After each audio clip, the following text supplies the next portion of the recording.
Ito po, si Aileen, nakadalawang balik na. Tingnan natin ang kanyang napamili. Oba. Yan.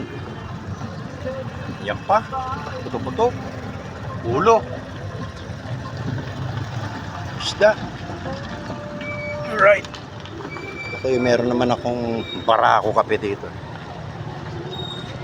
Ang oras po ngayon ay 7:34. Aba, isang oras na kami pala din eh. 6:35 kami dumating eh. 25 minutos lang yung biyahe namin. Basta may music, hindi tayo maiinip.